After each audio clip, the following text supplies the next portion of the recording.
Hello and welcome back to another video in the world of Monster Hunter. Today I'm going over my actual build I use for Night Luna. And it's actually pretty darn simple now. In the previous video, if you have watched that, if not, it's in the description below. But yeah, in the previous video I did go into quite a bit of detail on just how this build works. So I will be skipping that particular part in this video, which I normally do add, but she's got her own special section. So without further ado, let's just get straight into it with the skills and equipment.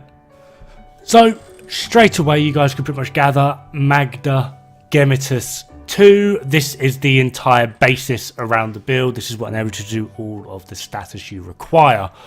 Xeno'jiiva headgear beta, Nergigante male beta, Xeno'jiiva claws beta, Xeno'jiiva spine beta, Kirin leg guards beta, artillery charm 3, fireproof mantle and temporal mantle. I'm pretty sure you can see the majority as to the reason why I have these equipped.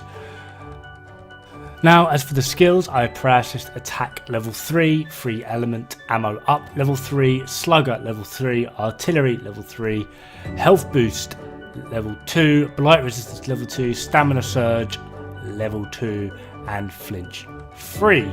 Now, the reason I have a lot of these is mainly Paralysis Attack is simply due to whether you prefer Paralysis or Sleep.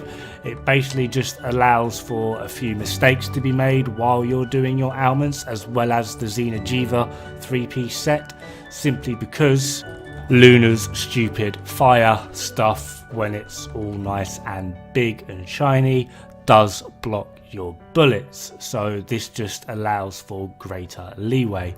Free element and ammo up just allows for larger ammo pools. Slugger is to try and help with those KOs.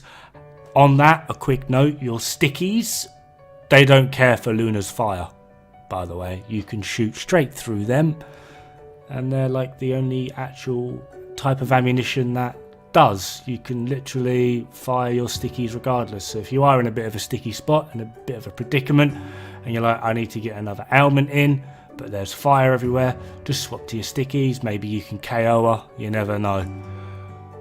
Artillery is to try and get a little bit more damage out of those stickies and clusters, because you do have a healing augment on the weapon itself. Now, I've actually got 3 separate Magda Gemitus, and I did test out a variety of different ways in which to do this. I tried 2 healing augments, a healing augment and a defense augment, and a healing augment and an attack augment. Honestly, the best way I've seen that keeps you alive is health and defense. On to the next skill anyway, sorry for the tangent.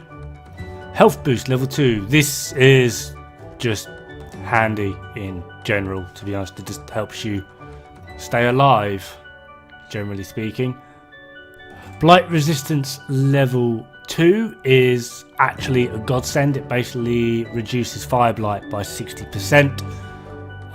Handy because the overall skills within the armor and the armor pieces included put you to like -10 fire defense. So that extra 60% basically it almost resets it to 0 in terms of the blight. Stamina Surge, this keeps you dodging as well as your ability to use your shield. It is actually very handy. And Flinch Free, just because, well, it's actually part of the armor, although it has actually come in handy. So you never know, could be worthwhile. Now, of course, just to show decorations, I have 3 KO Jewel level 2s, 3 Paralyzer Jewel level 1s, 1 Release Jewel level 3, and 2 Vitality Jewels level 1. Feel free to chop and change those how you see fit. You might not want the Vitality, but a little bit of, I don't know, Medicine Jewels, Defense. Entirely up to you. You might not even want Paralyzer. You might want to put a 3rd Vitality Jewel in and 2 separate jewels of your own taking. Up to you. Anyway, let's just go over some little additional things. Now, there is a lot of information going around about Lunastra at the moment. I've heard some really weird and wacky things in regards to her. Honestly, if you are absolutely struggling, Levisioth armor has a really useful skill called Heat Guard. Near enough makes heat damage and heat effects null and void. If you are using a shield, Guard Up is quite handy. Take something like a gun lance or a lance, charge blade, well, anything with a shield really would be good, and just block your way through it until you sort of learn her mechanics. There are some rather ingenious tactics that are walking around in regards to Luna. However, a lot of them do require some higher end level play or higher end decorations and skills and armors. I would like to say, of course, mine would be the easiest because everyone would always say that theirs is the easiest. I find mine the easiest because it's mine. Put simply, I like using heavy bowguns. I would say I'm pretty darn adept at using heavy bowguns. So honestly, if I could give you one piece of advice from this video on how you should do Luna, I believe it's the Levisioth legs. Get them. And get a shield. In the meantime, have fun. Good luck. Don't die. It's bad for the health.